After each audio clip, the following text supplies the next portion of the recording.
Hey, what is up, everyone? Today we got a pretty unique story. It's narrated by Frederick Surrey. Get cozy and watch till the end, guys. There is a saying among the officers of the Astra Militarum, passed down through the ranks like a sickness no one wants to acknowledge. It goes something like this. The hardest battle is not the one you fight to take a world. It is the one you fight to make that world yours again. And nowhere is that truth more painfully, more viscerally apparent than when the Imperium of man turns its gaze upon a world that has fallen to chaos. Because taking a chaos-corrupted planet is not like taking any other planet. It is not like routing an orc warband from an agri-world, where you burn the fungal spores and replant the fields and call it done. It is not like clearing a genestealer cult from a hive city, where the threat, however insidious, is still fundamentally physical. No. Reclaiming a chaos world is something altogether different, something worse, something that tests the Imperium not just in its capacity for violence, but in its capacity for endurance, for faith, for the willingness to do terrible things in the name of a future that might never arrive. And tonight, we are going to walk through every single stage of that process, from the initial decision to even attempt a reclamation, through the brutal invasion, the systematic purge of tainted populations, the arcane rituals of spiritual cleansing, the mechanical rites of tech exorcism, and all the way through to the slow, grinding, or often futile effort to rebuild something resembling civilization on ground that has been soaked in the stuff of nightmares. We are going to talk about what happens to the people, what happens to the land, what happens to the very fabric of reality itself when a world has been touched by the warp and the Imperium decides, against all reason and sanity, that it wants that world back. So settle in, get comfortable, because this is going to be a long one. To understand what happens when the Imperium captures a chaos world, you first have to understand what a chaos world actually is. And I do not mean a demon world. That is a different thing entirely. And we will touch on that distinction in a moment. A demon world is a planet that has been so thoroughly consumed by the warp that the laws of physics themselves have been rewritten according to the whims of whatever demonic entity has claimed it as their own. On a demon world, rocks might bleed. The sky might be made of screaming faces. Gravity might work sideways on Tuesdays and not at all on Thursdays. These are places that exist partially in the immaterium, partially in real space, and they are, for all practical purposes, beyond salvation.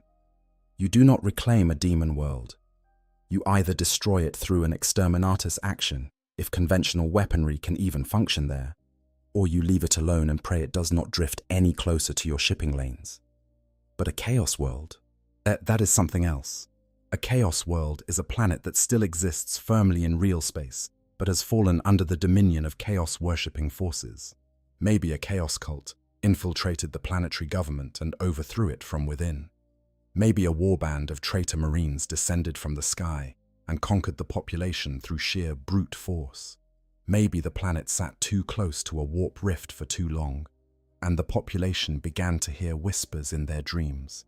Whispers that became prayers. Prayers that became devotion. Devotion that became damnation. However it happened, the result is the same. A world that was once part of the Imperium, that once paid its tithes and sang its hymns to the Emperor, now serves the dark gods. Its temples have been defiled, its people have been corrupted, its very soil has been saturated with the psychic residue of heretical worship. And here is the thing that makes reclaiming such a world so uniquely horrifying. Unlike a Xenos invasion, where the enemy is fundamentally alien and can be clearly identified and targeted, a chaos corruption blurs every line. The enemy is not just the armored traitor standing in front of you with a bolter. The enemy is the mother holding her child, who has been praying to Nurgle for 3 generations because she was told it would keep the plague away. The enemy is the factory worker who carved a small 8-pointed star into his workbench because the foreman told him it would bring good fortune. Whilst the enemy is the child who was born with an extra finger and was told it was a blessing from the gods rather than a mutation to be reported to the authorities. The enemy is everywhere and nowhere, woven into the fabric of daily life so thoroughly that separating the tainted from the pure becomes an exercise in madness. This is the nightmare that faces every Imperial commander who receives orders to retake a chaos-held world. And it begins long before the first drop pod hits the atmosphere. Yet the Imperium does not rush into the reclamation of a chaos world. Despite what popular imagination might suggest about the sledgehammer approach of Imperial military doctrine, the decision to attempt a reclamation, rather than simply ordering an exterminatus, is one that involves careful calculation, political maneuvering, and a cold-blooded assessment of costs versus benefits that would make even the most hardened administratum clerk feel uneasy. The first question that must be answered is brutally simple. Is this world worth saving? And by worth saving, the Imperium does not mean in any humanitarian sense. It means, does this planet possess strategic value, industrial capacity, mineral wealth, or a population base significant enough to justify the enormous expenditure of men, material, and time that a full reclamation will require? An agri-world that feeds an entire subsector, that might be worth saving. Well, a forge world with irreplaceable manufacturing templates, absolutely worth saving. A backwater feudal world with nothing but subsistence farmers and a single cathedral, probably not. In that case, the Inquisitor signs the order, the Navy moves into position, and the cyclonic torpedoes fall. Problem solved. World lost, but the corruption is contained. But let us say the world is deemed valuable enough. Let us say the calculations have been run, the tithes have been weighed against the cost, and the decision has been made. We are going in. This is where the assessment phase begins, and it is arguably the most important stage of the entire operation. The Inquisition takes the lead during assessment. Specifically, it falls to the Ordo Hereticus, whose inquisitors specialize in rooting out heresy, mutation, and witchcraft within the Imperium's own populations, and the Ordo Malleus, whose inquisitors are experts in all things demonic. But these are the men and women who will determine the depth and nature of the corruption, and their findings will shape every aspect of the campaign to come. Inquisitorial agents, sometimes operating alone, sometimes embedded within small retinues of trusted servants, will attempt to infiltrate the target world. This is extraordinarily dangerous work. A chaos-held world is, by definition, a hostile territory where the very air might carry psychic contamination and where any stranger is viewed with suspicion by the ruling powers. These agents must gather intelligence on the nature of the chaos worship present, identifying which of the four great powers of chaos holds primary sway over the population. This matters enormously, because a world dedicated to Khorne will present a very different tactical challenge than one in thrall to Tzeentch, as a Khorne-worshipping population will be martial, aggressive, and probably organized into blood-crazed militias that will fight to the death in melee combat. A Tzeentch-worshipping population will be subtle, deceptive, riddled with sorcerers and psychers, and honeycombed with secret conspiracies within conspiracies. A Nurgle-corrupted world will be plague-ridden, with a population that has grown terrifyingly resilient to disease, but also terrifyingly diseased themselves, as their bodies bloated with infections that could devastate an entire regiment if proper quarantine protocols are not observed. And a Slaanesh-worshipping world will be a place of excess and sensation pushed to its absolute limits, where the population has been driven to depravity so extreme that even hardened veterans of the Imperial Guard have been known to lose their minds simply from witnessing what goes on behind closed doors. The assessment phase also involves astrological and psychic surveys conducted from orbit or from nearby systems. Psychers attached to the Inquisition will attempt to gauge the depth of warp contamination affecting the world. Is the barrier between real space and the immaterium thin here? Are there active warp rifts on the surface? Has demonic manifestation been reported? These questions determine whether the reclamation will be a primarily military operation, requiring conventional forces to overcome mortal heretics, or whether it will require the involvement of more specialized assets, the kind of assets that most Imperial citizens are not even supposed to know exist. The data gathered during assessment is compiled into reports that are distributed on a strictly need-to-know basis, to the various Imperial organizations that will participate in the reclamation. The Astra Militarum will need to know the enemy's military strength and disposition. The Space Marines, if they are to be involved, will need to know the locations of key strategic targets. The Ecclesiarchy will need to know the nature and extent of the heretical worship, so they can prepare the appropriate counter-rituals. The Adeptus Mechanicus will need to know the status of any technological assets on the planet, particularly whether any forge facilities or STC fragments need to be recovered. And the Grey Knights, and if the corruption is severe enough to warrant their deployment, will need to know precisely what manner of demonic entities they can expect to face. All of this takes time. Months, sometimes years, pass between the initial decision to reclaim a world and the actual launch of military operations. During this time, the corruption continues to deepen. The population sinks further into heresy. The warp's influence grows stronger. It is a race against a clock that only moves in one direction, and every day of delay makes the eventual task harder. But the Imperium learned long ago, through bitter experience and catastrophic failure, that rushing into a chaos reclamation without proper preparation is a recipe for disaster.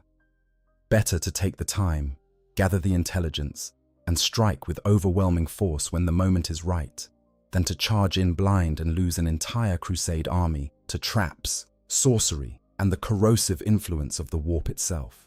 The mobilization of forces for a reclamation campaign is itself a monumental undertaking that stretches the resources of the Departamento Munitorum across multiple sectors. Regiments of the Astra Militarum must be identified, withdrawn from their current assignments, reinforced to full strength, equipped with the specialized gear needed for operations in a chaos-contaminated environment, and transported to the staging area, a process that can take months, even under ideal conditions. The Imperial Navy must assemble a fleet sufficient to establish orbital superiority and maintain a quarantine cordon, which typically means diverting warships from other assignments, creating temporary vulnerabilities elsewhere that enemy forces may be quick to exploit. The Mechanicus must prepare its tech sources teams and assemble the vast quantities of sanctified equipment, replacement machinery, and purification materials that will be needed once the military phase is complete. And the Ecclesiarchy must train and deploy its confessors, preachers, and craftsmen. The Inquisition must brief its agents and position them for rapid deployment. And all of these preparations must be conducted in conditions of extreme secrecy. The forces of chaos are not passive. They have their own intelligence networks, their own spies and informants, their own seers and sorcerers who can peer through the warp to glimpse the future. If the chaos powers learn that a reclamation is being planned, they will prepare countermeasures, reinforcing the target world with additional warbands, strengthening their psychic defenses, accelerating the corruption of the population to make the eventual purge more costly. The Imperium's planning process is therefore compartmentalized to an almost paranoid degree, with individual elements of the invasion force often not learning their true destination until they are already in transit. There is one more factor in the assessment phase that deserves mention, and it is perhaps the most chilling. Somewhere in the process, a determination must be made about the population. Specifically, what percentage of the population can realistically be saved? This is not a question asked out of compassion. It is a logistical calculation. If the corruption has been present for only a short time, perhaps a few years, then a significant portion of the population may still be salvageable.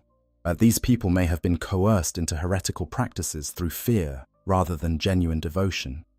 They may have participated in chaos rituals without fully understanding what they were doing. With sufficient re-education, spiritual cleansing, and monitoring, they might be returned to the Emperor's light.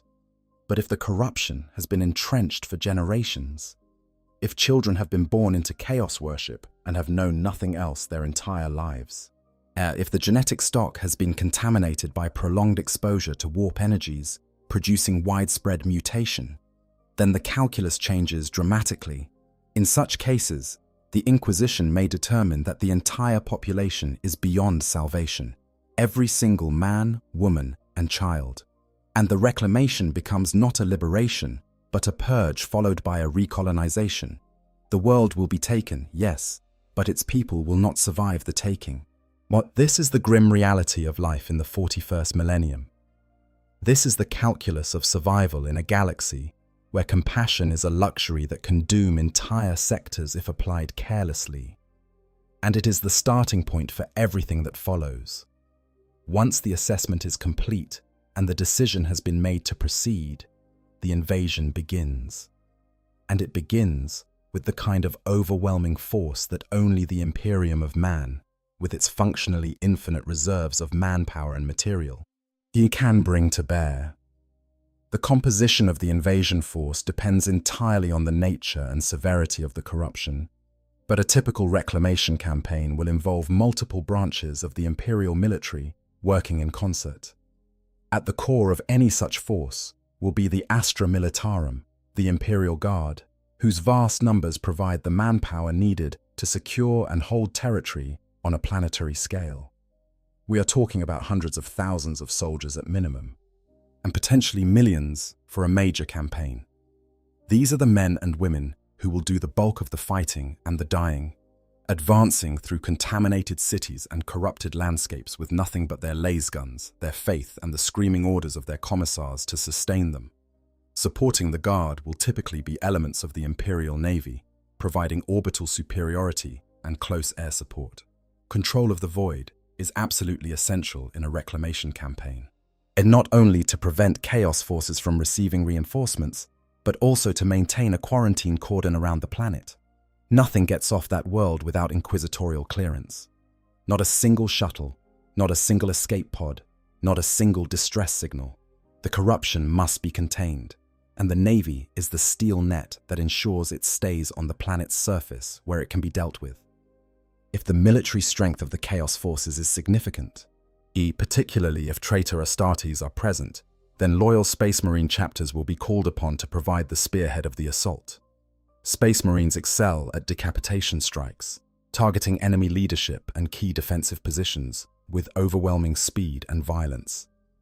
In a reclamation campaign, their role is often to neutralize the most dangerous threats, the Chaos Sorcerers, the Demon Princes if any have manifested, the fortified strongholds where the enemy's power is concentrated, so that the Guard can move in behind them and secure the ground. The initial phase of the invasion typically follows the standard Imperial doctrine of combined arms assault. Drop pods and Thunderhawk gunships deliver Space Marine strike forces directly onto priority targets, while the Imperial Navy softens enemy positions with orbital bombardment. At the same time, massive landing craft bring down the first waves of Imperial Guard regiments in establishing beachheads at strategically chosen locations, usually as far from the centers of chaos worship as possible. The idea is to secure a foothold on relatively clean ground and then advance systematically toward the corrupted zones, clearing and securing territory as you go. But there are complications unique to fighting on a chaos-corrupted world that no amount of conventional military planning can fully account for. But the first and most immediate is the effect of the warp itself on the invading forces. Even in areas where the corruption is relatively mild, the psychic residue of chaos worship permeates the environment. Soldiers begin to experience nightmares within hours of making planetfall. They hear whispers at the edge of hearing.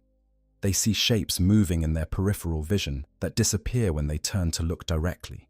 These are not hallucinations. They are the first tentative touches of the warp. Testing the mental defenses of the newcomers, probing for weaknesses. The commissariat is absolutely vital during this phase. Commissars move among the troops, monitoring morale and mental state with the same intensity that a field medic monitors for physical wounds. Any soldier who begins to exhibit signs of psychological contamination, excessive paranoia, unexplained rage, sudden religious fervor directed at anything other than the Emperor, or unexplained physical symptoms, it is immediately pulled from the line and subjected to evaluation. Some are returned to duty after counseling and prayer. Others are not so fortunate. A lasgun bolt to the back of the head is considered a mercy compared to what the warp might make of a compromised mind, and the commissars dispense that mercy with practiced efficiency. The fighting itself is brutal even by the standards of a galaxy perpetually at war. Chaos-worshipping populations do not fight like conventional enemies, but they fight with the fanaticism of true believers, men and women who genuinely believe that the gods they serve will reward their sacrifice with power, immortality, or at the very least, a good death. They do not surrender. They do not retreat. They throw themselves at the advancing Imperial lines with improvised weapons, mutated limbs, and screaming prayers to entities that should never have been named.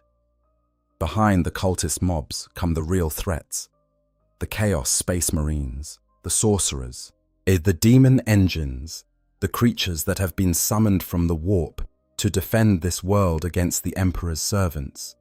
Every building must be cleared. Every tunnel must be searched. Every shadow must be treated as a potential threat, because on a chaos world, the shadows sometimes fight back.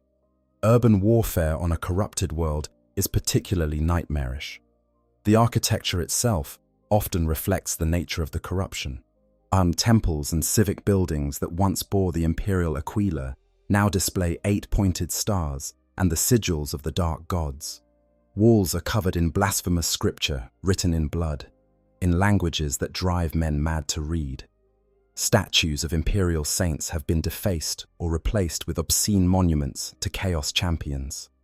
And in the deeper parts of the corrupted zones, reality itself begins to fray at the edges. Corridors that should lead somewhere come to dead ends that were not there moments ago.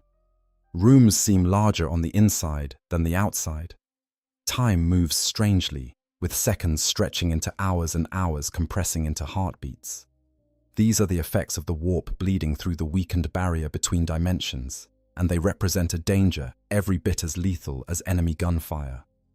Soldiers who wander too deep into these reality-warped zones without proper protection, as specifically without the psychic shielding provided by sanctified equipment, Geller field generators, or the proximity of sufficiently powerful psychers, risk losing not just their lives, but their very souls. The warp does not simply kill, it transforms, it corrupts.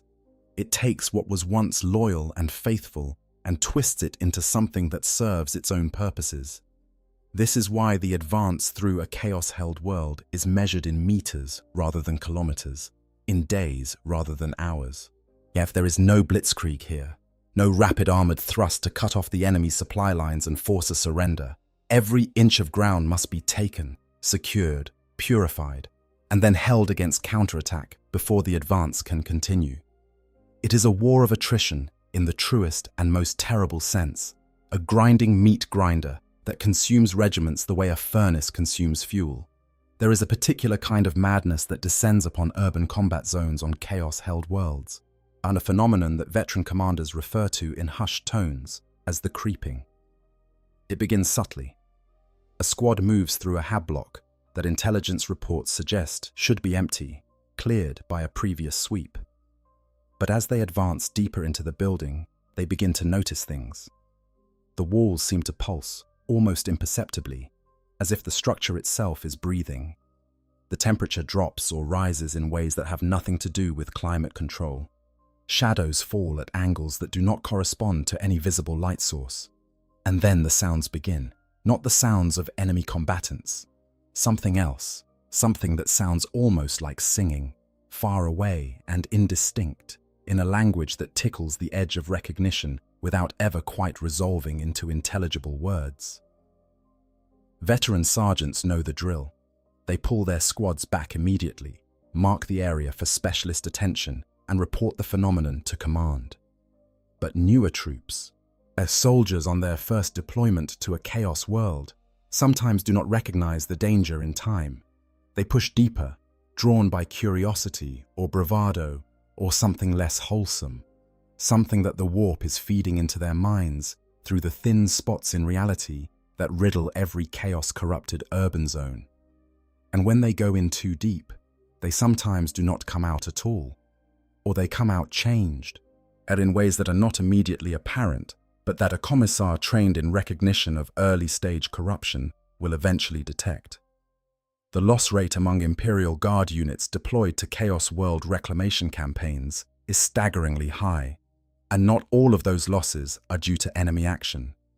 The warp itself is a weapon, a passive but relentless attacker that erodes the mental and spiritual defenses of everyone exposed to it. As sleep deprivation becomes endemic within the first week of deployment, as soldiers struggle to rest in an environment where their dreams are invaded by visions sent by malicious entities, morale, even among well-motivated units, degrades steadily as the campaign drags on and the psychological toll mounts. The Departamento Munitorum factors in a corruption attrition rate when planning reclamation campaigns, or a cold statistical acknowledgement that a certain percentage of every regiment deployed to a chaos world will be lost not to enemy fire, but to the insidious influence of the warp itself. Countermeasures exist, of course. Regimental chaplains conduct daily prayer services that are not optional. Sanctified amulets and devotional tokens are distributed to every soldier and must be worn at all times. Psykers attached to each regiment maintain psychic wards around the camp perimeters, barriers of concentrated faith energy that provide some degree of protection against warp intrusion. And the commissars, ever vigilant, watch for the first signs of contamination in their charges, ready to excise the infection before it can spread. But these measures are imperfect. The warp is patient and endlessly creative, and it finds ways around even the most carefully constructed defenses. A soldier might develop a seemingly harmless habit, tapping a particular rhythm on his weapon stock, then humming a tune he cannot quite remember learning, drawing a symbol in the dirt when he thinks no one is watching. That turns out to be the first step on a path that leads inevitably to full corruption. By the time the behavior is noticed and investigated, the soldier may have unwittingly spread the infection to his squad mates, creating a web of contamination that takes the commissariat weeks to unravel. The fighting also differs fundamentally from other campaigns in the way that terrain itself becomes an active participant in the conflict. On a chaos world, the landscape remembers the worship that has been conducted upon it.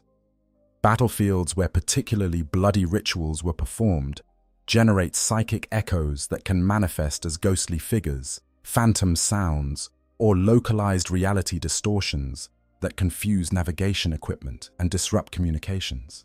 Our rivers and lakes contaminated by warp-tainted runoff may harbor entities that are not quite alive and not quite dead, but are definitely hostile to anything that approaches their shores. Forests and wildlands exposed to warp energies over long periods can develop a kind of malevolent sentience, with trees that move when unobserved and undergrowth that seems to actively impede the progress of imperial forces while parting easily for servants of the dark gods. One particularly well-documented phenomenon recorded during the reclamation of Hestia Primus involved what the commanding officer of the Cadian 412th described as sympathetic geography.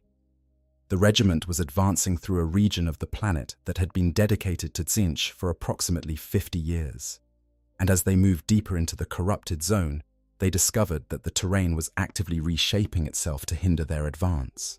Roads that appeared on maps simply did not exist on the ground. Bridges collapsed moments before the advance guard reached them, despite showing no structural weakness.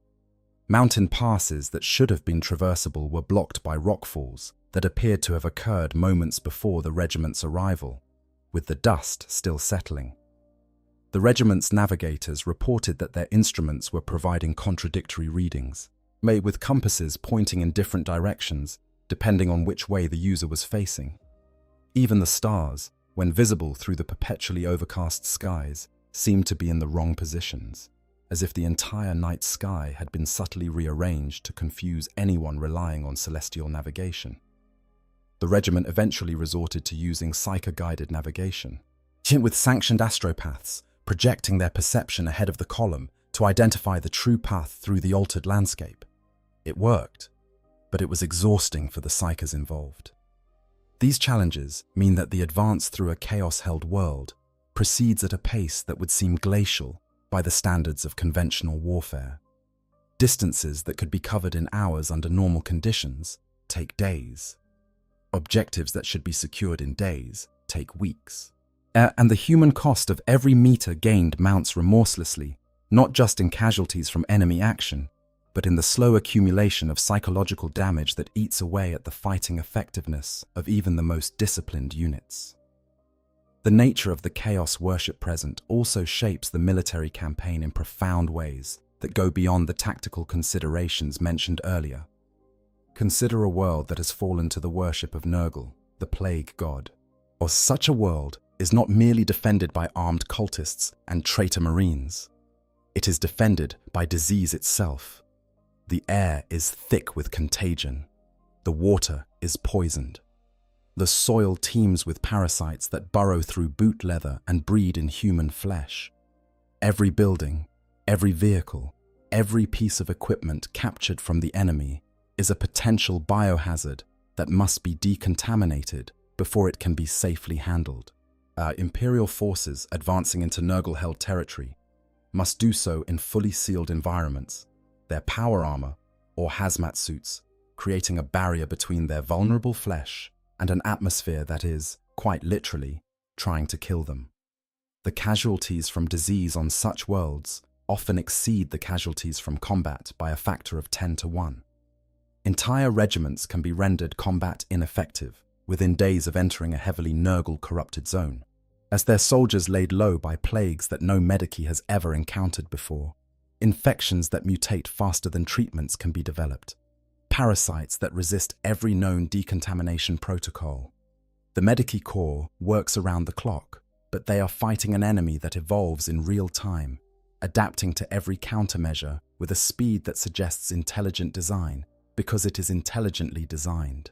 Nurgle himself takes a perverse interest in the welfare of his children, and the diseases that afflict his enemies are not random mutations, but carefully crafted instruments of suffering, each one tailored to cause maximum misery, while keeping its host alive for as long as possible. By contrast, a world fallen to Khorne, the blood god, presents a purely military challenge, but one of overwhelming intensity. There are no subtleties on a Khorne world, but no intricate conspiracies or deceptive strategies. There is only violence, raw and unrelenting. The population has been transformed into a warrior culture where every individual, from the smallest child to the most elderly grandparent, is expected to fight and kill or be killed. The architecture is brutal and functional, designed for warfare rather than habitation. The landscape is scarred by constant conflict, cratered and blood-soaked, with mounds of skulls serving as both territorial markers and offerings to the blood god. Fighting on a Khorne world is a devastating exercise in attrition. The enemy does not hide.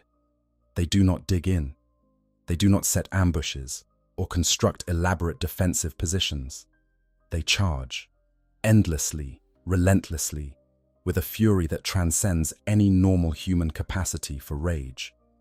Wave after wave of blood-crazed cultists throw themselves at the Imperial lines, armed with whatever they can find, swords, axes, clubs, bare fists. Behind them come the Khorne berserkers, traitor marines who have given themselves wholly to the blood god's rage, and they are a different proposition entirely. These are superhuman warriors encased in power armor, their minds burned clean of everything except the need to kill, and they hit the Imperial line with the force of a tactical nuclear strike. The only way to hold against such an assault is with overwhelming firepower, and even that is sometimes not enough. Imperial doctrine calls for establishing fixed defensive positions at choke points and funneling the enemy advance through prepared kill zones, where massed lasergun fire, heavy bolter emplacements, and Lehman Russ battle tank rounds can be brought to bear against the charging horde. The key is to maintain distance and volume of fire. If the Khorne worshippers close to melee range, the results are catastrophic. A single berserker can tear through an entire infantry platoon in the space of minutes. And the blood frenzy is contagious, spreading through close combat like a psychic virus that turns Imperial soldiers into the very thing they are fighting against. Slaanesh worlds present perhaps the most psychologically challenging environment for Imperial forces. The corruption here is not martial but sensory, an assault on the mind and soul that comes not through violence or disease, but but through pleasure. The air itself seems to carry an intoxicating quality, and a subtle alteration of perception that makes colors more vivid, sounds more resonant, and physical sensations more intense. Soldiers report feeling euphoric, creative, inspired, even beautiful, and these feelings are seductive in ways that simple fear or aggression are not. A soldier can recognize and resist the urge to violence. A soldier can identify and quarantine a plague symptom. But how do you fight something that makes you feel good? How do you resist something that tells you, and in the most compelling and intimate of whispers, that there is nothing wrong, that everything is fine, that you should simply relax and enjoy the experience? The answer, as always, is faith. But on a Slaanesh world, even faith is weaponized against the faithful. The whispers of the Prince of Excess are tailored to each individual, finding the specific desire, the specific longing, the specific unmet need that lives in the deepest part of every human heart and offering to fulfill it. For a soldier who misses his family, the whisper promises reunion. For one who is afraid, it promises safety. For one who is tired of fighting, it promises peace. And the terrible thing is that the whispers are not entirely lies. Slaanesh can deliver on these promises, at least in the short term, at least in appearance. The long-term cost is measured in souls, but by the time the price comes due, the victim has usually stopped caring about such things. Tzeentch worlds, meanwhile, are the most strategically challenging because the architect of fate is, above all else, a planner. A world dedicated to Tzeentch does not simply defend itself against invasion. It anticipates the invasion. It prepares contingencies for the invasion. It lays traps within traps within traps, each one designed to channel the Imperial advance into a position where the next trap can be sprung. Nothing on a Tzeentch world is what it appears to be. The terrain lies. The intelligence reports are wrong, and not because the intelligence was gathered poorly, but because the information was deliberately planted by Tzeentch's agents to mislead the invaders. Even the enemy's apparent weaknesses are strengths in disguise, bait designed to lure Imperial forces into committing their reserves to an attack that will turn out to be a catastrophic ambush. Fighting against Tzeentch is fighting against an enemy that may have foreseen every move you will make before you even made it. And the psychological toll of this realization can be devastating. Commanders second-guess every decision. Intelligence officers doubt every report. Soldiers lose confidence in their own perceptions, unable to distinguish between reality and illusion. The entire campaign can spiral into paralysis as the Imperial leadership becomes convinced that every possible course of action is a trap, which is, of course, exactly what Tzeentch wants. And through it all, the soldiers of the Imperial Guard must maintain their faith, because faith is not merely a spiritual comfort on a chaos-corrupted world. It is a literal, tangible defense against the corruption that surrounds them. The psychic energy, generated by sincere devotion to the Emperor, acts as a kind of ward against the influence of the warp. Soldiers who pray with genuine conviction are demonstrably more resistant to psychic contamination than those whose faith is weak or merely performative. Yet this is why the ecclesiarchy deploys its own agents alongside the military forces, confessors and preachers, whose thundering sermons and fiery exhortations serve a dual purpose, both maintaining morale and actively strengthening the spiritual defenses of the troops. The invasion phase can last for months or even years, depending on the size of the world and the strength of the resistance. Casualties are always horrific. Entire regiments can be ground to nothing in the space of weeks, and their survivors folded into other units to continue the fight. But the Imperium has learned through 10,000 years of warfare that there is always another regiment, always another world willing to sacrifice its sons and daughters for the survival of the species. The Guard advances, and the enemy falls, and the territory behind the front lines is handed over to those who will undertake the far more difficult task of making it clean again. Because winning the military battle is only the beginning. The real nightmare starts when the shooting stops and the purging begins. Once Imperial forces have secured an area, whether it is a city, a region, or eventually the entire planet, the process of dealing with the surviving population begins. And this is where the reclamation of a chaos world reveals its true horror, not in the clash of armies, but in the systematic evaluation and disposal of human beings who may or may not be beyond saving. The first step is containment. Every surviving civilian is rounded up and placed in holding camps, which are constructed with ruthless efficiency by the Departamento Munitorum's engineering corps. Now, I have to be honest with you for a second. This part of the lore is what originally got me into making these videos, because when you really sit with it, what the Imperium does to reclaim the worlds is genuinely one of the most morally complicated things in all of 40k. Like, I have gone back and forth on this so many times. Part of me reads about the camps and the screenings and thinks, yeah, this is straight up evil, there's no way to dress that up. But then the other part of me remembers that this is a universe where leaving one corrupted person alive can literally doom an entire planet. So where do you even draw the line? I don't think there's a clean answer, and honestly, I think that is what makes this setting so much better than anything else out there. It doesn't give you easy heroes, it gives you impossible choices. But anyways, let's continue the video. These are not refugee camps in any humanitarian sense. They are essentially open-air prisons. Is surrounded by razor wire and overlooked by watchtowers, manned by soldiers who have been specifically selected for their psychological resilience and unwavering loyalty. The camps are deliberately Spartan, providing only the most basic necessities of survival: food, water, shelter from the elements, and nothing more. Comfort is not the objective. Control is. Within these camps, the population is subjected to the first stage of screening. This is carried out by agents of the Ordo Hereticus and supported by sanctioned psychers who have been trained specifically for the detection of chaos corruption. Every individual is examined physically, psychologically, and spiritually. The physical examination looks for signs of mutation, any deviation from the baseline human form that might indicate exposure to warp energies. Extra digits, unusual growths, changes in skin color or texture, abnormal eye coloration, all of these are catalogued and evaluated. Minor deviations might be tolerated, depending on the Inquisitor's assessment of their origin and severity. Major mutations are an automatic death sentence. There is no appeal. The psychological evaluation is more complex and considerably more subjective. Inquisitorial interrogators, trained in the art of extracting truth from the most resistant subjects, question each individual about their experiences under chaos rule.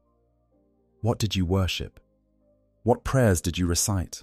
What rituals did you participate in? Did you consume any substances offered to you by the ruling powers?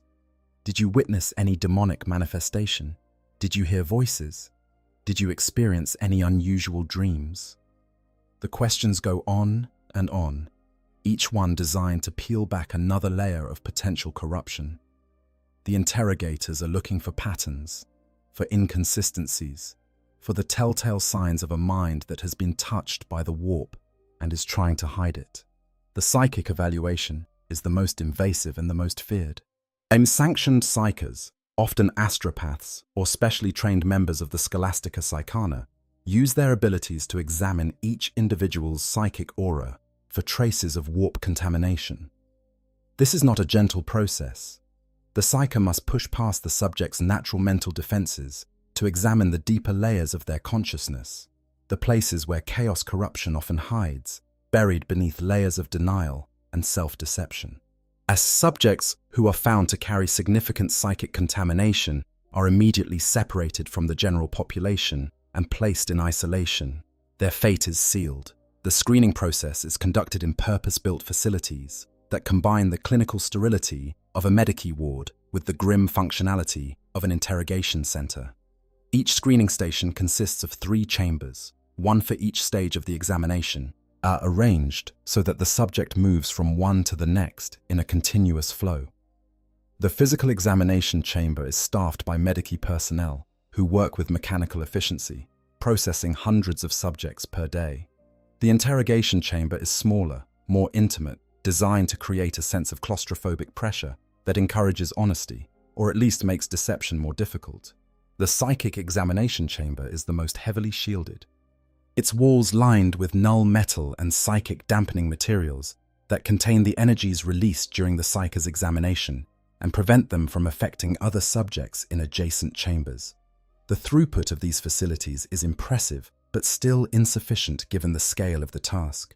On a world with a surviving population of, say, 10 million, even with 100 screening stations operating around the clock, the complete processing of the population takes months.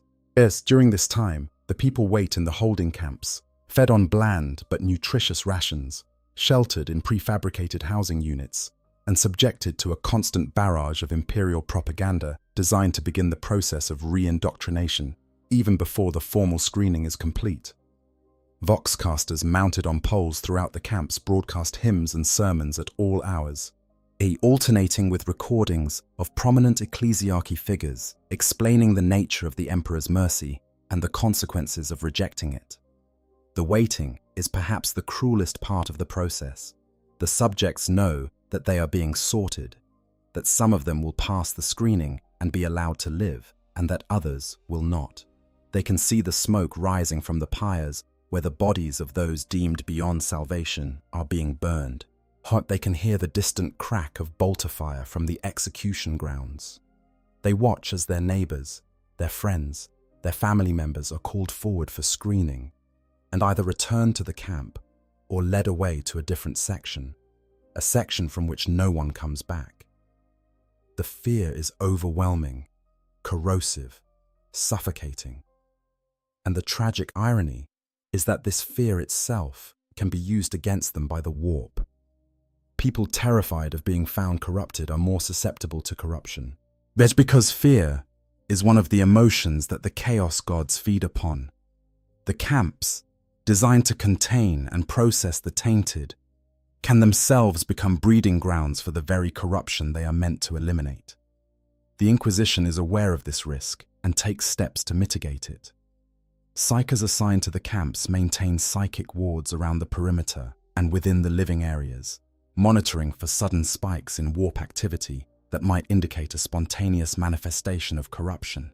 Commissars patrol the camp interiors, watching for signs of cult formation or heretical activity among the detainees, and the processing rate is maintained at the highest possible level, because every day that a subject spends in the camps waiting for screening is another day of exposure to the psychological pressure that can push a borderline case over the edge into full corruption.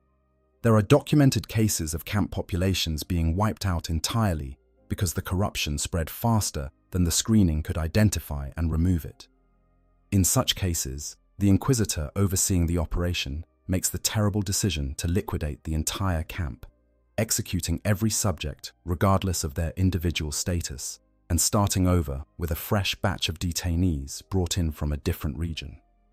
These mass liquidations are not spoken of in the official records. That they are buried in classified files that only the most senior inquisitors have access to. But they happen, and their frequency is, by some accounts, increasing. Based on the results of these screenings, the population is sorted into categories. The exact designations vary from campaign to campaign and from inquisitor to inquisitor, but they generally follow a similar pattern. The first category, and typically the smallest, comprises those deemed untainted. These are individuals who, through some combination of strong will, genuine faith in the emperor, or simple good fortune, manage to survive the chaos occupation without being significantly corrupted. Perhaps they were members of an underground resistance that maintained secret worship of the emperor throughout the occupation. Perhaps they were isolated in remote areas where the corruption had not yet fully penetrated. Perhaps they were simply strong enough of mind and spirit to resist the whispers. Whatever the reason, as these individuals are cleared for rehabilitation and eventual reintegration into whatever new society is established on the reclaimed world. The second category, usually much larger, comprises those who are deemed conditionally salvageable. These are people who participated in chaos worship to some degree, but whose corruption is judged to be superficial rather than fundamental. They may have attended heretical rituals out of fear for their lives. They may have mouthed blasphemous prayers without truly believing in them. They may have cooperated with the ruling powers in order to protect their families.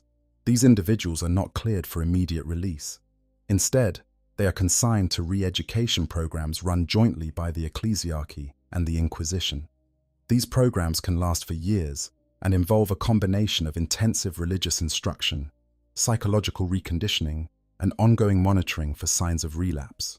The conditions are harsh, the process is grueling, and not everyone survives it. But those who do emerge at the other end are considered, however grudgingly, to have been restored to the Emperor's light. The third category comprises those deemed beyond salvation. This is not a small group. On a world where chaos worship has been entrenched for any significant length of time, this category often represents the majority of the surviving population. These are the true believers. Yet the willing worshippers, the mutants, the sorcerers, the demon hosts, the individuals whose corruption goes so deep that no amount of re-education or spiritual cleansing can dig it out.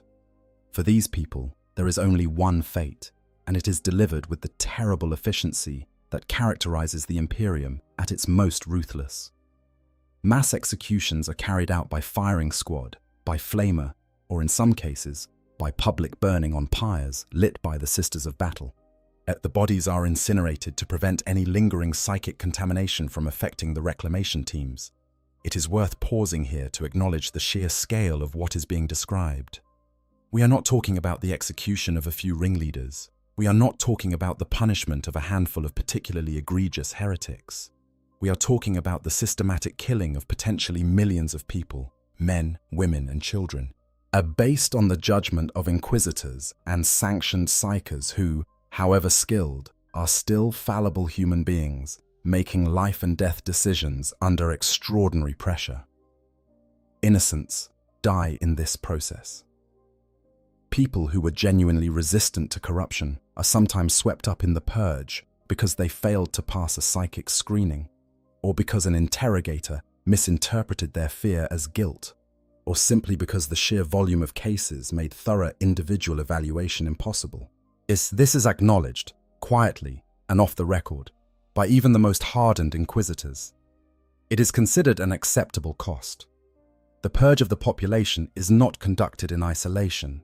It happens simultaneously across the entire planet, in every city, every village, every settlement that has been secured by Imperial forces.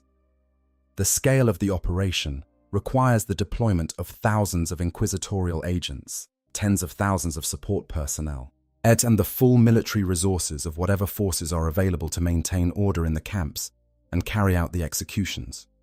It is, by any measure, a bureaucratic and logistical undertaking of staggering proportions, and it is carried out with the same grim determination that characterizes everything the Imperium does. There are forms to be filled out, reports to be filed, quotas to be met. The machinery of death runs on paperwork as much as it runs on promethium. And yet, for all its horror, the purge of the population is only one part of the cleansing process, because the corruption of chaos is not limited to the hearts and minds of mortal beings. It reaches deeper than that. It sinks into the very ground beneath their feet, into the walls of their buildings, into the machinery of their factories, into the air they breathe and the water they drink. Killing the heretics is necessary, but it is not sufficient. To truly reclaim a chaos world, you must purge the world itself. And that requires a different kind of expertise entirely. This is where the Grey Knights enter the picture, and with them, the most closely guarded secrets of the Imperium's war against the warp. The Grey Knights are the chapter 666 of the Adeptus Astartes, though to call them merely a Space Marine chapter does them a profound disservice. They are the Imperium's ultimate weapon against the forces of chaos, and a brotherhood of warrior psychers whose very existence is one of the most closely guarded secrets in the entire Imperium. Every Grey Knight is a psyker of extraordinary power, recruited and trained through a process so selective and so grueling that the vast majority of candidates do not survive it. Those who do emerge as some of the most formidable warriors in the galaxy, clad in silver-grey armor inscribed with wards and sigils, wielding nemesis force weapons that burn with psychic fire, and utterly, absolutely, completely incorruptible by the powers of chaos. That last point is worth emphasizing, because it is the quality that makes the Grey Knights indispensable in the reclamation of Chaos worlds.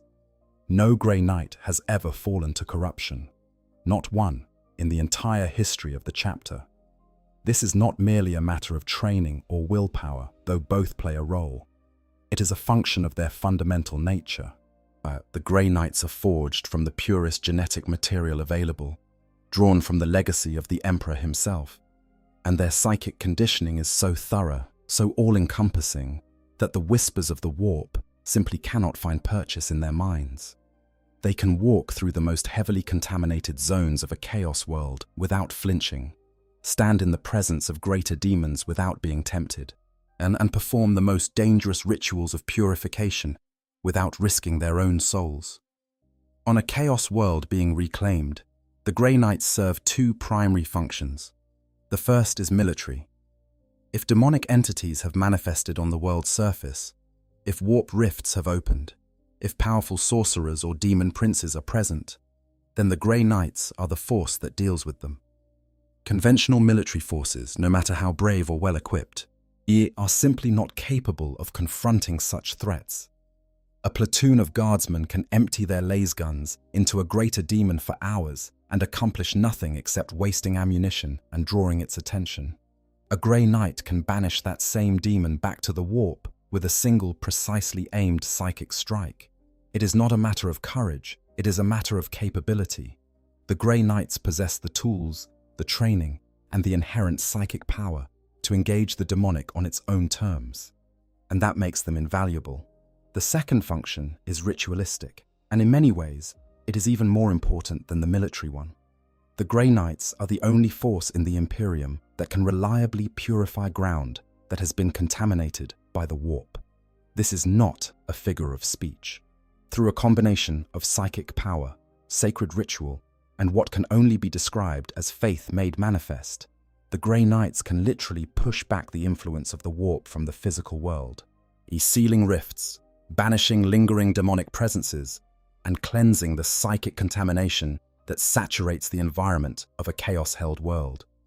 The process is called consecration, and it is carried out by specialized formations within the Grey Knights known as the Order of Purifiers.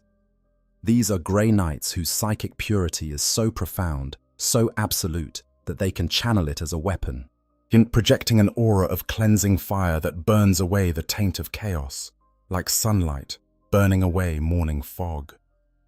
When the Purifiers advance across a contaminated landscape, their combined psychic power manifests as an azure flame that sweeps ahead of them, consuming demonic entities, scourging heretical sigils, and neutralizing the psychic residue that clings to every surface.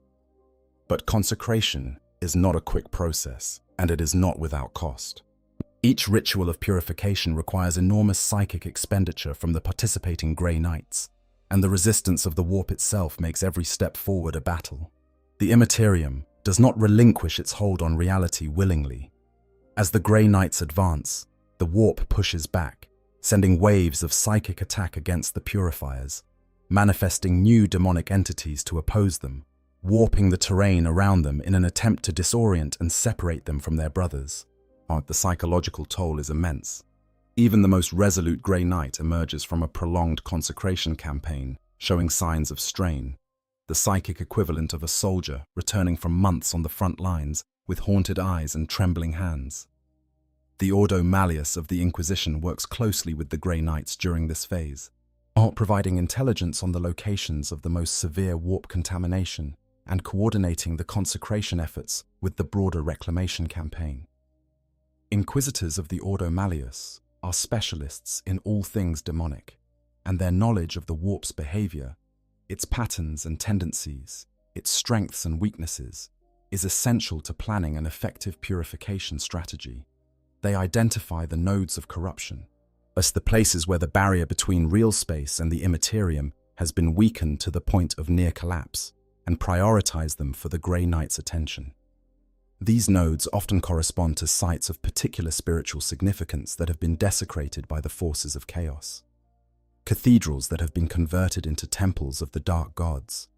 Sacred reliquaries that have been defiled with chaos sigils. Shrines where saints were once venerated and where demons now hold court.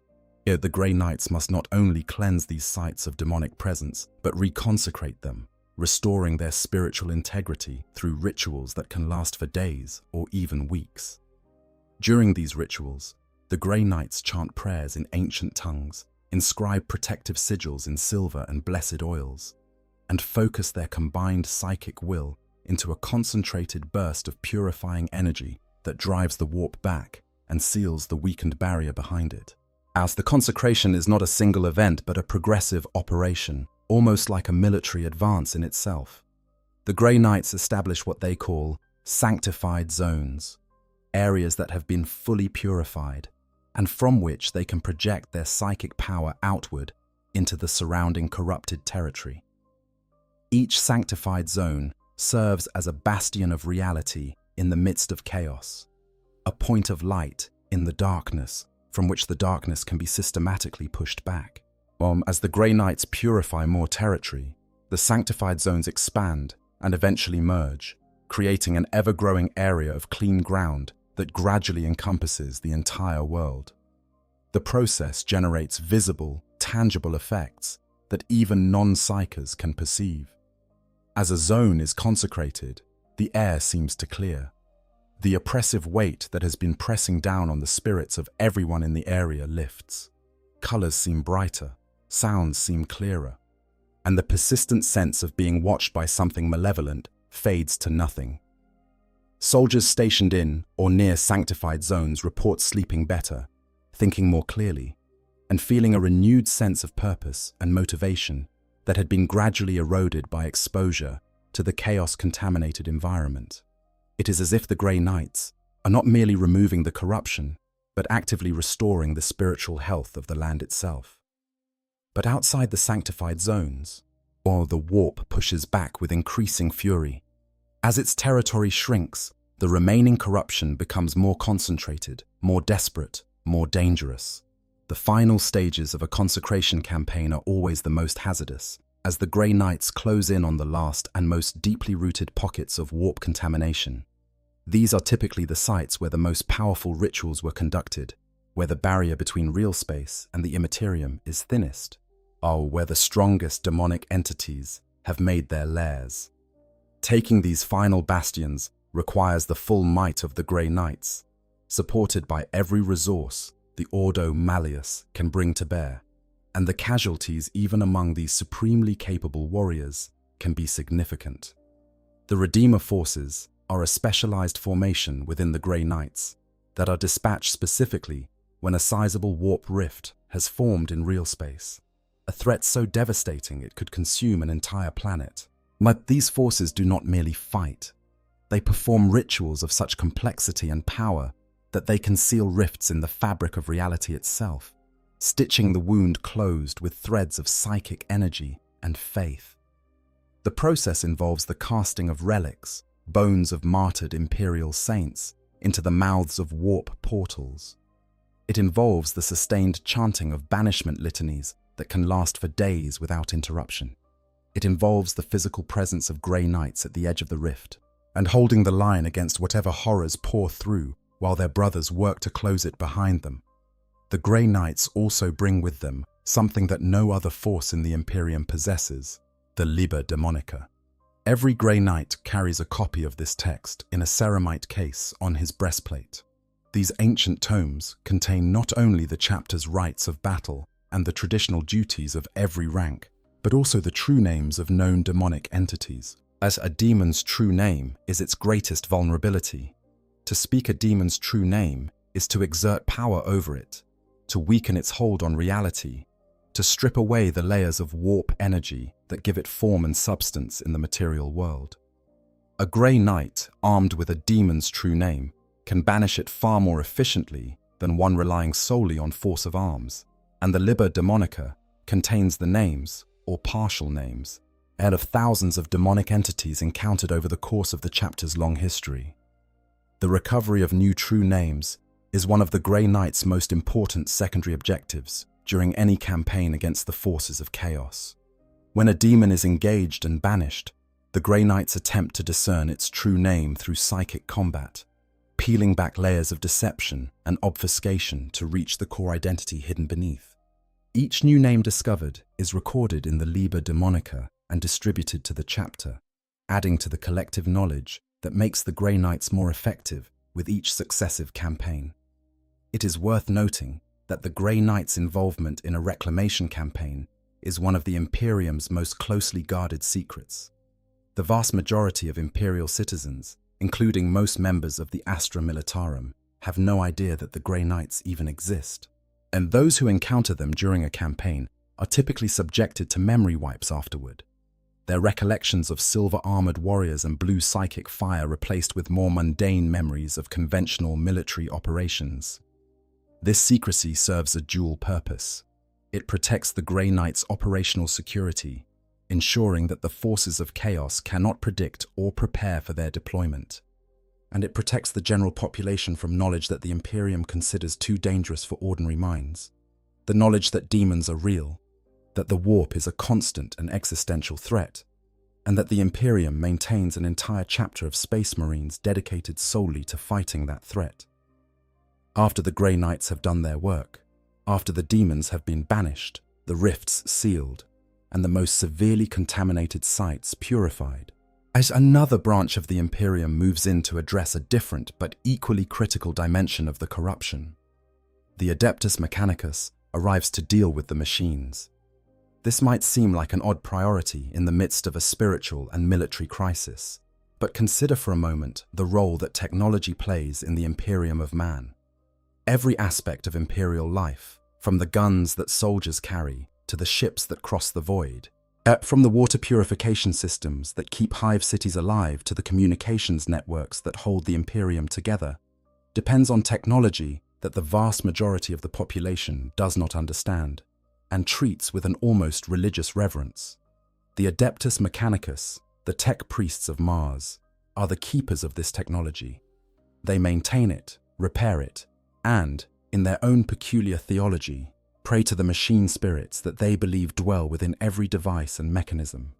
On a chaos world, those machine spirits have been corrupted, and the corruption of a machine spirit is, in many ways, even more insidious than the corruption of a human soul. The Mechanicus understands, in a way that most other Imperial organizations do not fully appreciate, that technology is not merely a collection of circuits and gears. Every device, from the simplest las pistol to the most complex void ship, contains within it a spark of something that the tech priests call the machine spirit. This is not mere superstition. In the universe of the 41st Millennium, where psychic energy pervades everything, and the barrier between the material and the immaterial is thinner than most people want to believe, the machine spirit is a real phenomenon. It is the sum of a device's operational history, its accumulated patterns of use, the psychic resonance imprinted upon it by its creators and operators. A well-maintained weapon with a long history of faithful service genuinely performs better than an identical weapon fresh from the manufactorum.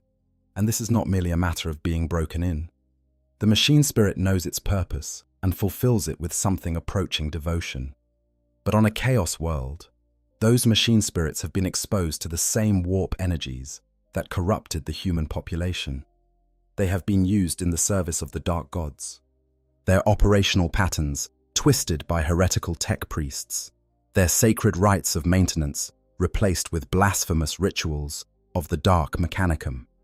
A corrupted machine spirit does not simply malfunction. It actively works against its intended purpose. A weapon might refuse to fire at a servant of chaos, or might fire on its own at an Imperial soldier. A cogitator might produce misleading data, or might begin broadcasting warp-tainted frequencies that subtly corrupt the minds of those who listen. A vox system might transmit the whispers of demons alongside routine communications. The possibilities are as endless as they are terrifying. This is where the Texorcists come in. These are specialized tech priests within the Adeptus Mechanicus, who have been trained in the art of tech exorcism. the identification and cleansing of corrupted machine spirits. Their work is painstaking, meticulous, and incredibly dangerous. Each piece of technology on the reclaimed world must be individually assessed, its machine spirit examined for signs of corruption, and either cleansed through sacred rites or destroyed if the corruption is too deep. The tech exorcism process itself is a fascinating blend of engineering and ritual. The techsorcist begins by physically inspecting the device, looking for physical signs of corruption, such as unusual rust patterns, organic growths, or inexplicable modifications that bear the hallmarks of dark mechanicum influence. They then connect to the device's data systems, if it has any, and run diagnostic routines designed to detect anomalous behavioral patterns.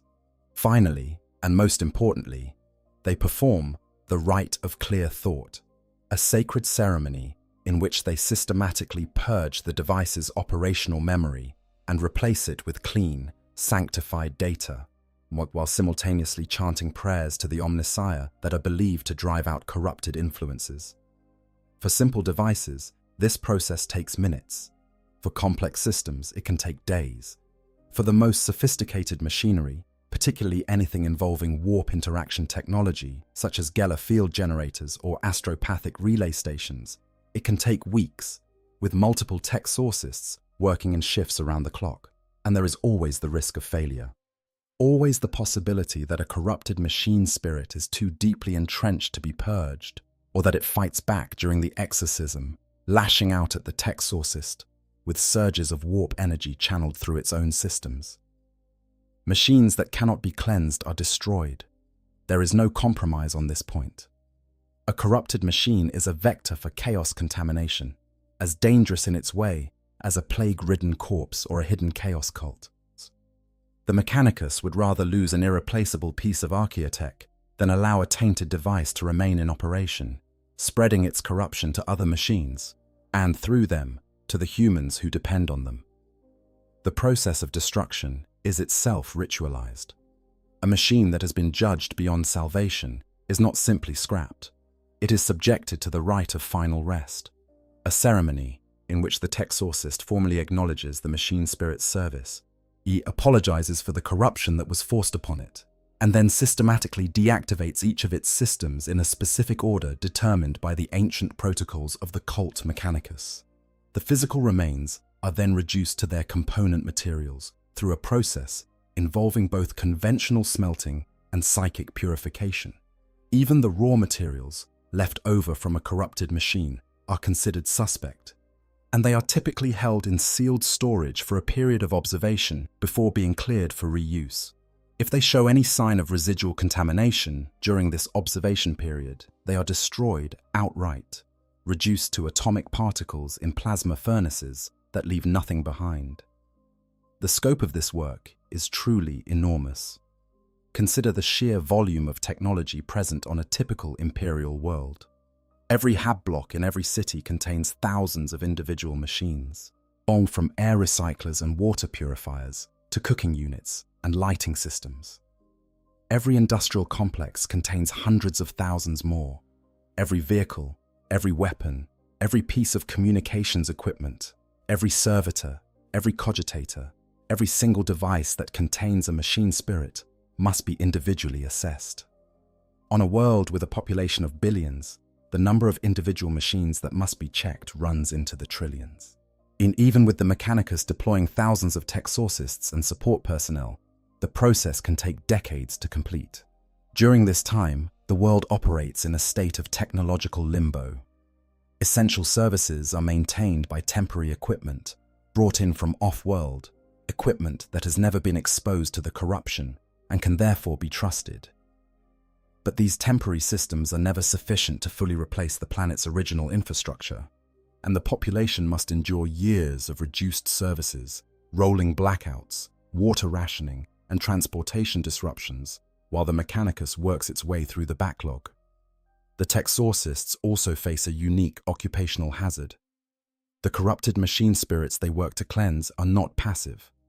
They resist the exorcism process, with a ferocity that can take even experienced tech priests by surprise. A corrupted cogitator might attempt to upload viral code into the Texorcist's own cybernetic implants, hijacking their augmetic systems and turning their body against them. A corrupted weapon might discharge itself at the moment the Texorcist connects to its data systems. A corrupted servitor might reactivate during examination and attack with whatever tools or weapons are still attached to its heavily modified frame. The Texorcists work in pairs for this reason, as one performing the exorcism while the other stands guard, ready to intervene if the corrupted machine lashes out. There is also the question of what to do about the Dark Mechanicum's legacy on the reclaimed world. The Dark Mechanicum, those tech priests who turned traitor during the Horus Heresy and fled to the Eye of Terror, are the mirror image of the Adeptus Mechanicus, devoted not to the Omnissiah, but to the Dark Gods. They're using their technical knowledge to create weapons and devices that blend technology and warp energy in blasphemous ways. On a chaos-held world, the Dark Mechanicum often establishes workshops and forges where they produce demon engines, warp-infused weapons, and other heretical devices that the loyal Mechanicus regards with a mixture of horror and fascination. These facilities must be found and destroyed with extreme prejudice, have their contents catalogued for inquisitorial records, and then reduced to atoms. But the temptation to study, rather than destroy, is always present. The Dark Mechanicum, for all its heresy, produces technology that works in ways that the loyal Mechanicus does not fully understand. The principles underlying demon engines, the techniques used to bind warp energy to mechanical systems, the materials science involved in creating warp-resistant alloys, all of these represent knowledge that could, in theory, be used to advance the Imperium's own technological capabilities. Some Mechanicus factions, particularly those with radical leanings, argue that this knowledge should be preserved and studied rather than destroyed. Others, the Puritans, insist that any knowledge derived from chaos is inherently corrupted, and that studying it is the first step on the road to becoming the very thing they are trying to destroy. This debate has been ongoing within the Adeptus Mechanicus for 10,000 years and shows no sign of resolution. In practice, the decision is usually left to the senior inquisitor overseeing the reclamation, who will make the call based on their own philosophical leanings and the specific circumstances of the campaign. Some artifacts are preserved for study, most are destroyed, and the Mechanicus tech priests, whatever their personal feelings about the matter, are obey the Inquisitor's directive and move on to the next contaminated machine in their seemingly endless queue. The loss of technology during a reclamation campaign is often staggering. Entire industrial complexes must be dismantled and rebuilt from scratch. Communication networks must be torn out and replaced. Water and air purification systems, power generators, transportation infrastructure, all of it must be assessed, and much of it must be destroyed. The economic cost is immeasurable, and it represents one of the primary reasons why the Imperium often chooses exterminatus over reclamation. It is simply cheaper, in terms of both resources and time, to destroy a corrupted world and colonize a new one than to painstakingly cleanse and rebuild every piece of technology on a reclaimed planet. But when the decision has been made to reclaim, the Mechanicus does its duty with the same dogged thoroughness that characterizes everything about the cult of Mars. They send their Texorcists, their engine seers, their legions of servitors, and they work their way through the planet's technological infrastructure, one device at a time, purging the corrupt and preserving the pure, until every machine spirit on the world has been either cleansed or destroyed. While the Mechanicus deals with the machines and the Grey Knights deal with the demonic, the ecclesiarchy, the vast religious institution that administers the imperial cult, and undertakes its own parallel campaign of spiritual reclamation. And in many ways, this is the campaign that matters most in the long term, because it addresses the root cause of the world's fall to chaos in the first place, the failure of faith. The ecclesiarchy's role in the reclamation of a chaos world is multifaceted. At the most immediate level, its priests and confessors provide spiritual support to the military forces conducting the campaign, as we discussed earlier. But their deeper purpose is far more ambitious.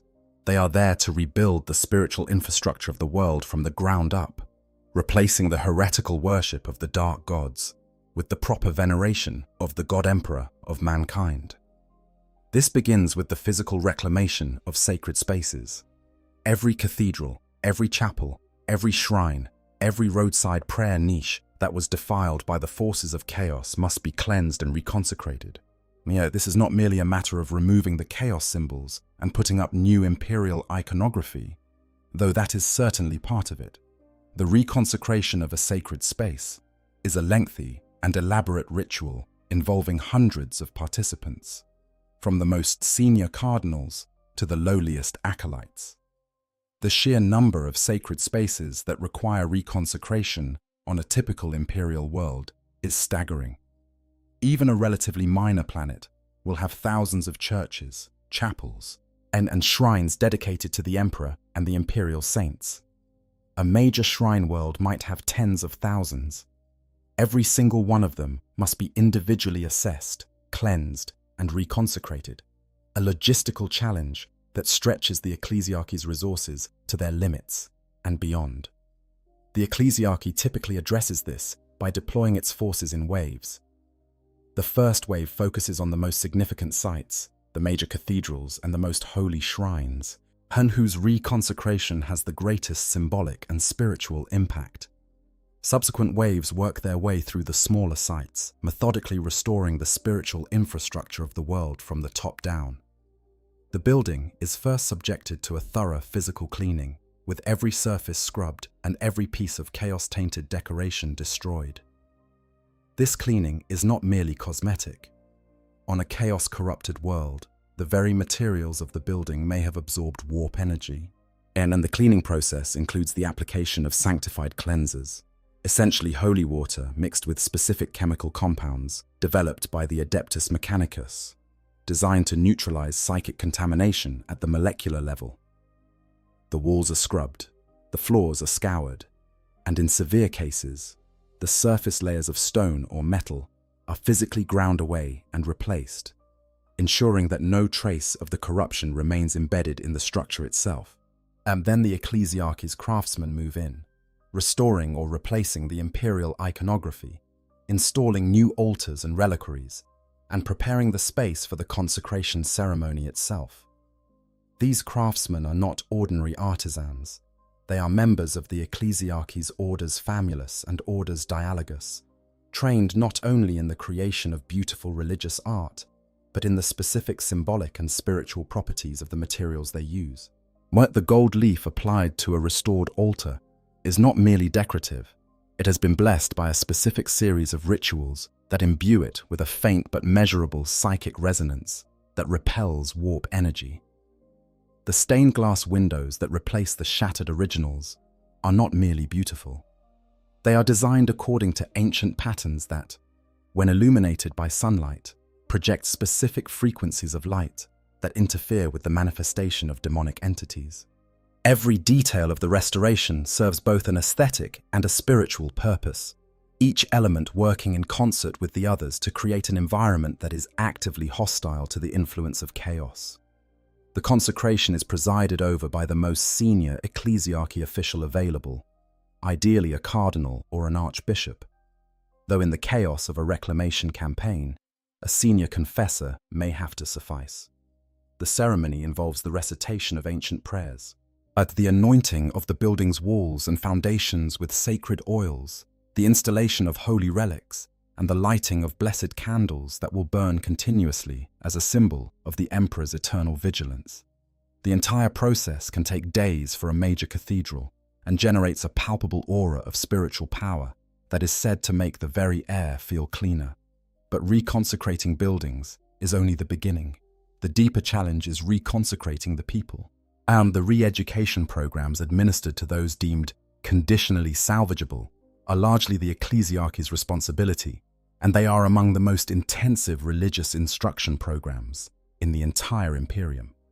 The subjects are required to attend daily services, often lasting several hours, at which they receive instruction in the Imperial Creed, the history of the God Emperor, the nature of chaos and the reasons for its prohibition, and the proper forms of worship and prayer. They are required to memorize extensive passages of scripture, to participate in communal prayer sessions, and to submit to regular examinations of their spiritual progress. The tone of these programs is not gentle. The ecclesiarchy does not approach re-education with understanding or compassion. It approaches it with the assumption that the subjects are spiritually diseased and that the disease must be burned out of them, metaphorically and sometimes literally. But confessors use a combination of fiery rhetoric, social pressure, and carefully calibrated fear to drive home the message that chaos worship is not merely wrong, but existentially dangerous, that the dark gods do not offer power or freedom or pleasure, but only damnation, and that the Emperor's light is the only protection against the endless hunger of the warp. The Adepta Sororitas, the Sisters of Battle, play a crucial role in this process, as the military arm of the ecclesiarchy. Yet the sisters are not only warriors, but also exemplars of faith, living demonstrations of what devotion to the Emperor can achieve. Their presence in the re-education camps serves as both inspiration and warning. Inspiration, because the miraculous feats that the sisters perform through their faith, the healing of wounds, the manifestation of protective auras, the occasional appearance of genuine miracles, demonstrate that the Emperor's power is real and active in the world. Warning, as because the sisters are also the executioners who carry out the sentences of the Inquisition, and every subject in the re-education program knows that the same hands that bless the faithful will not hesitate to burn the heretical. The re-education process is also bolstered by more practical measures. Subjects are given new identities, new names, new personal histories that sever them from their past under chaos rule. They are relocated to different parts of the planet, nay, separated from former neighbors and associates who might serve as triggers for heretical memories. Their children are taken from them and placed in Schola Progenium facilities, where they will be raised in strict accordance with the Imperial Creed, free from the potentially corrupting influence of parents whose faith, however newly restored, may yet harbor hidden cracks. For the children, this is perhaps the cruelest aspect of the entire process. They have done nothing wrong. Many of them are too young to have consciously participated in chaos worship. But the Imperium cannot take the risk. A child raised by chaos worshippers, even repentant ones, carries within them the echoes of that upbringing, the half-remembered prayers, the familiar symbols, the unconscious behavioral patterns that might, under sufficient stress, lead them back to the dark gods. Better to break the chain entirely. Better to give the child a clean start. Because even if that start means growing up in an imperial orphanage, never knowing their parents, never knowing who they were before the Imperium came and made them new, the spiritual reclamation of a chaos world is not a process that can be completed in months or even years. It takes generations. The first generation of subjects to pass through re-education will always be suspect, always monitored, always one failed screening away from execution. Their children, raised in the scholar, will be more firmly grounded in the Imperial Creed, but they will still carry the genetic and psychic legacy of their parents' corruption. It is typically not until the third or fourth generation that the ecclesiarchy considers a reclaimed population to be truly clean, and even then, the level of inquisitorial surveillance on such worlds remains significantly higher than on worlds with no history of chaos contamination. Throughout all of this, the Inquisition watches. It is always watching. But the Inquisition's role in the reclamation of a chaos world is not limited to the initial assessment and the screening of the population. It extends throughout the entire process and continues long after the military campaign has ended and the other imperial organizations have moved on to their next assignment. The Inquisition is the thread that binds the entire operation together, the authority that coordinates the activities of the military, the ecclesiarchy, the mechanicus, and the Grey Knights, and the watchdog that ensures that the corruption does not return.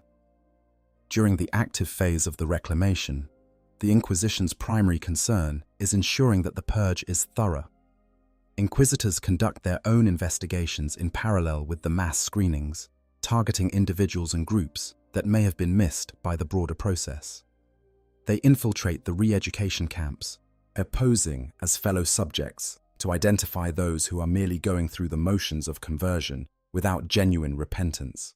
They interrogate suspected leaders of the former Chaos regime, extracting information about hidden caches of heretical artifacts, underground cult networks that may have survived the invasion, and potential sleeper agents who have been psychically programmed to appear clean until activated by a predetermined trigger.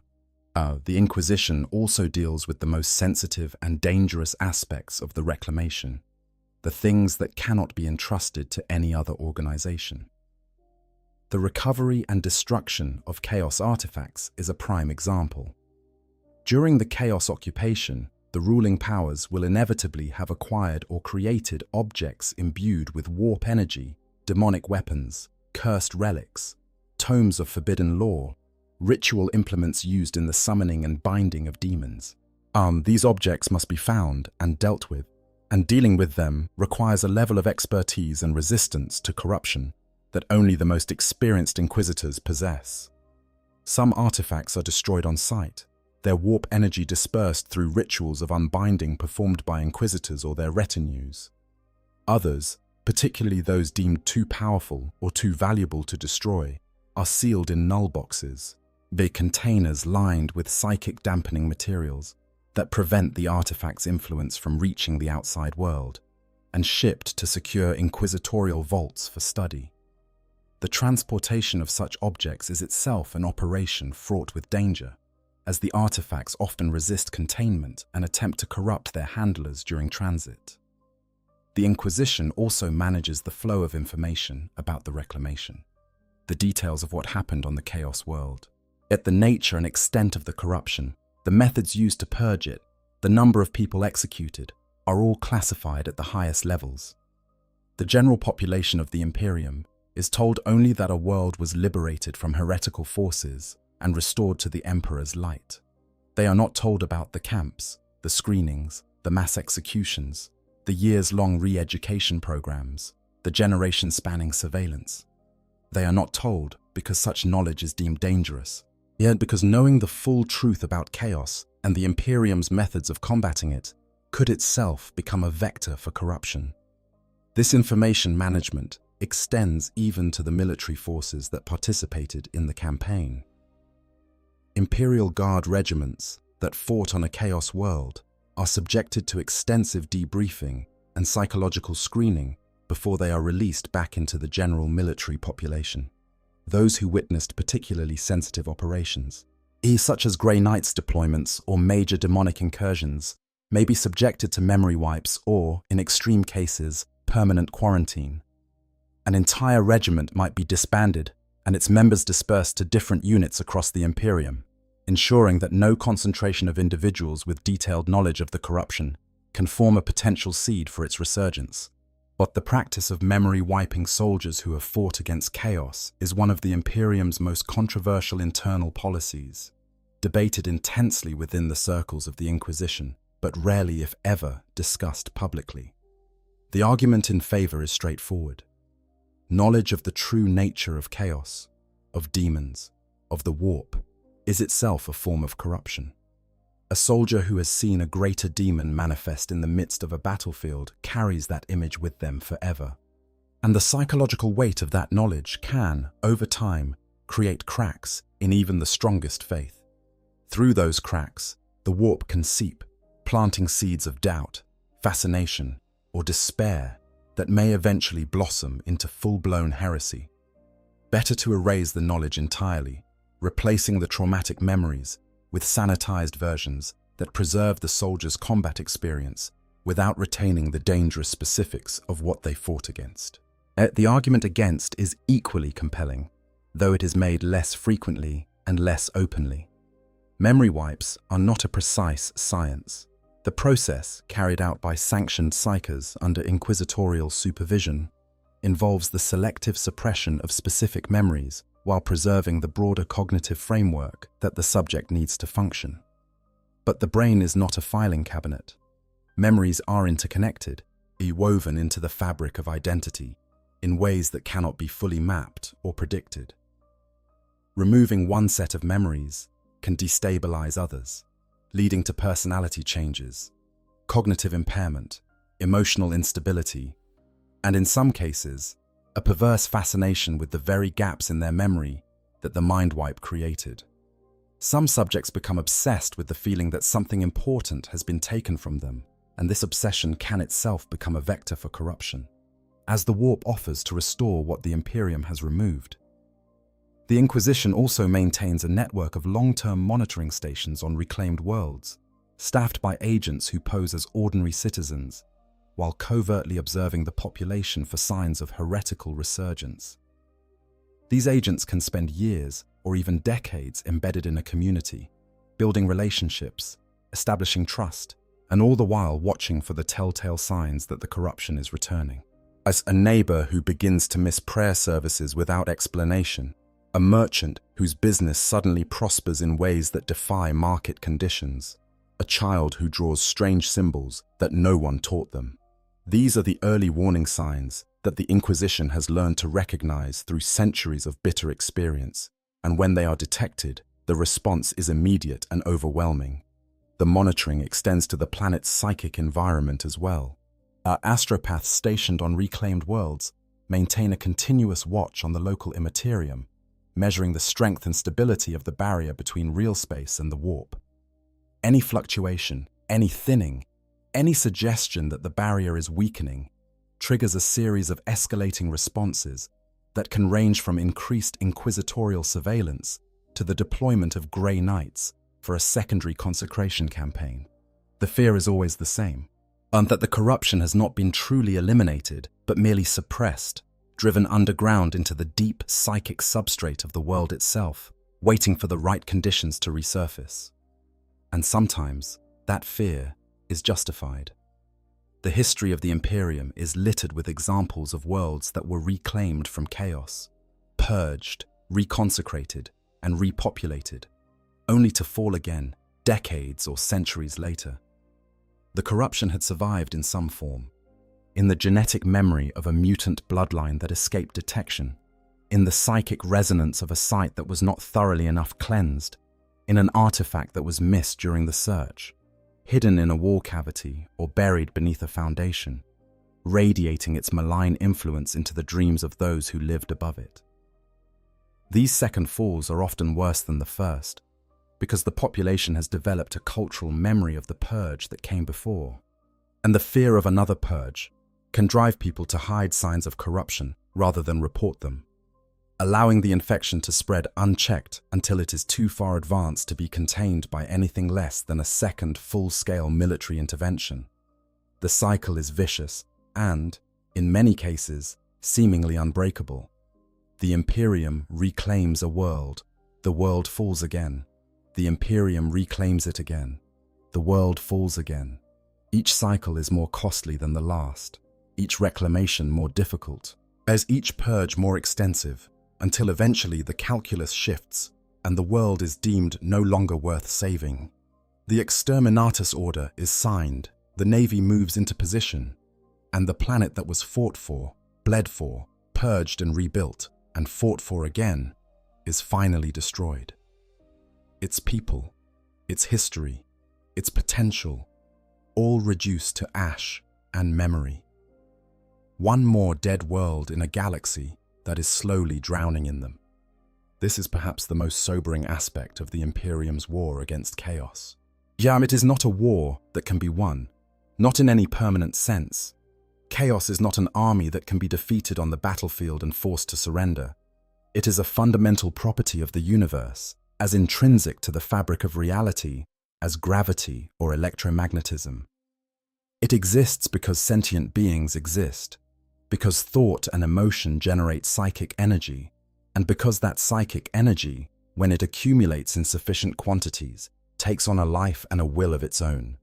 As long as human beings feel fear, anger, desire, and despair, the chaos gods will exist, and they will reach out from the warp to claim whatever they can touch. The reclamation of a chaos world is therefore not a victory. It is a maintenance action.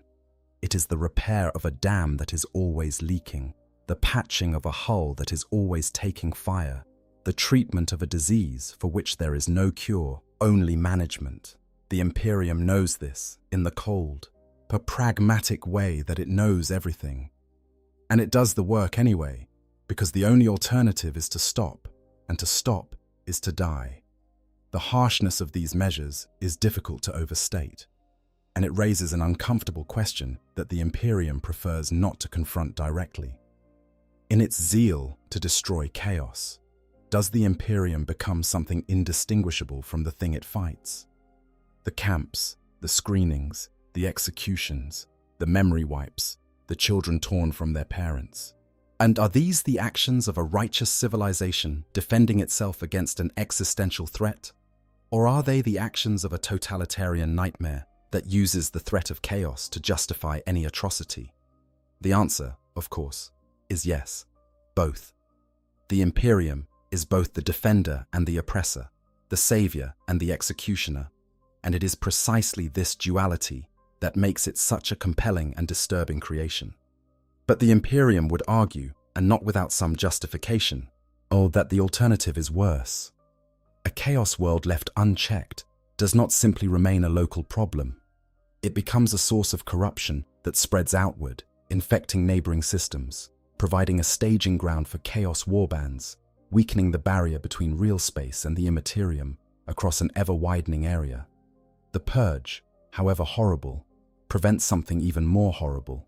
The suffering of millions prevents the suffering of billions. That is the math. And the Imperium has always been willing to do the math, no matter how many zeros are on the wrong side of the equation. After the purge has been completed, the demons banished, the machines cleansed, the sacred sites reconsecrated, and the surviving population sorted into the living and the dead, the long and grinding process of rebuilding begins. And this is where the story of a reclaimed chaos world shifts from a tale of horror and violence to a tale of endurance and slow, painful renewal. The physical rebuilding of a reclaimed world is an enormous undertaking that falls primarily to the adeptus mechanicus and the civilian arms of the imperial bureaucracy. Entire cities may need to be demolished and rebuilt, their structures too thoroughly contaminated to be salvaged. Infrastructure must be restored or replaced, from power generation to water purification to transportation networks. Agricultural land that was corrupted by warp energies must be treated with chemical and spiritual remediation processes that can take years to complete. In some cases, the soil itself must be stripped away and replaced with clean earth imported from off-world, a logistics nightmare that can strain the resources of entire subsectors. The administratum, the vast bureaucratic apparatus that administers the Imperium, takes the lead in coordinating the recolonization effort. New governors are appointed, usually individuals who have proven their loyalty and competence in other assignments, and who have been specifically vetted by the Inquisition for any susceptibility to chaos influence. New tithes are set, reflecting the reduced productive capacity of the world during its recovery period. New laws are enacted, usually significantly more restrictive than standard imperial law, with harsh penalties for any behavior that might indicate a return to heretical practices. And curfews are common. Freedom of movement is restricted. Unauthorized gatherings are forbidden. The reclaimed world is, in every meaningful sense, a police state within a police state. The population of a reclaimed world is often significantly smaller than it was before the chaos occupation, sometimes dramatically so. Between those killed during the invasion, those executed during the purge, and those who died during the re-education process, the world may have lost 50, 60, or even 80% of its pre-occupation population. This creates a labor shortage that must be addressed if the world is to meet its tithes and contribute to the Imperium's war effort. The solution is recolonization. New settlers are brought in from other imperial worlds, recruited through a combination of incentives and compulsion. Some come willingly, attracted by the promise of land and opportunity on a world where the competition is thin. Others are transported involuntarily, drawn from the vast populations of overcrowded hive worlds where an extra mouth to feed is a burden rather than a blessing. Penal colonies sometimes provide settlers as well, convicts whose sentences are commuted in exchange for accepting relocation to a world where the risks are high, but the opportunities, such as they are real. The integration of new settlers with the surviving original population is a delicate and often fraught process. The settlers are told, in vague terms, that the world has been reclaimed from heretical forces, and that they should avoid asking too many questions about what happened before they arrived. The surviving original inhabitants, those who pass through the screenings and re-education programs, are expected to assimilate seamlessly into the new society, putting their past behind them and embracing their role as loyal imperial citizens. In practice, the two groups often view each other with mutual suspicion. Yet the settlers fear the tainted remnants of the old population. The survivors resent the newcomers who have taken their world from them, even as they understand that the world needed to be taken. The ecclesiarchy plays a central role in bridging this divide, using the shared worship of the emperor as a unifying force that transcends the differences between old inhabitants and new settlers. Massive construction projects are undertaken to build new cathedrals and chapels, visible symbols of the world's renewed faith that also serve as gathering places where the two populations can come together in shared devotion. Religious festivals are instituted, celebrating the anniversary of the world's liberation from chaos, with ceremonies that emphasize redemption, renewal, and the Emperor's infinite mercy. These festivals become the foundational myths of the new society, the stories that the people tell themselves about who they are and where they came from. The military presence on a reclaimed world remains elevated for years, sometimes decades, after the formal end of the reclamation campaign. Astra Militarum regiments are garrisoned on the world in significantly greater numbers than would be typical for a world of its size and strategic importance. These garrisons serve a dual purpose. They provide defense against any external chaos threat that might attempt to reconquer the world, and they provide internal security, backing up the Arbites and the inquisitorial agents in maintaining order and suppressing any resurgence of heretical activity. It is important to understand why the Imperium chooses reclamation over exterminatus in those rare cases when reclamation is attempted. The calculus is grimly practical. An exterminatus destroys the world's biosphere entirely, rendering it uninhabitable for millennia and sometimes permanently. The planet's industrial output, its agricultural capacity, its mineral wealth, and whatever remains of its population are all lost forever. For a world of marginal strategic value, this is an acceptable price to pay for the certainty of eliminating the chaos threat.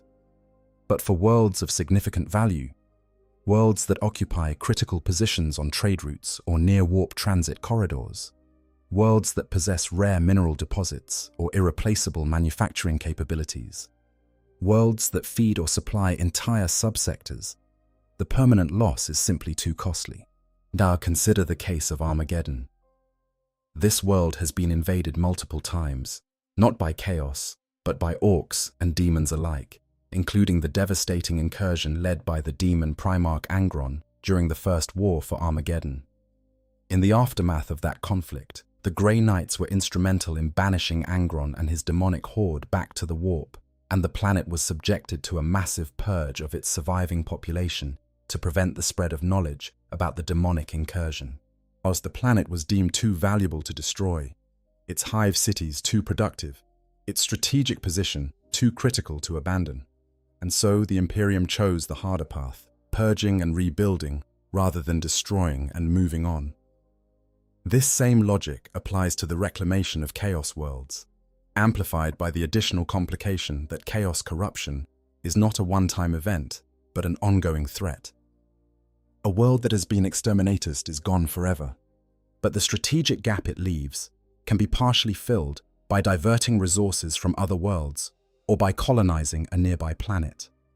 A world that has been reclaimed, however, remains vulnerable to reinfection, and the resources committed to its ongoing surveillance and protection are resources that cannot be deployed elsewhere. The Imperium must weigh the long-term cost of maintaining a reclaimed world against the long-term cost of losing it permanently. Yes, and this calculation is different for every world. There are also political considerations that factor into the decision. Within the labyrinthine bureaucracy of the administratum, worlds are owned. They belong to noble houses, to ecclesiarchy dioceses, to Mechanicus forge networks, to Astra Militarum command structures. The destruction of a world is the destruction of someone's power base, someone's income, someone's hereditary domain.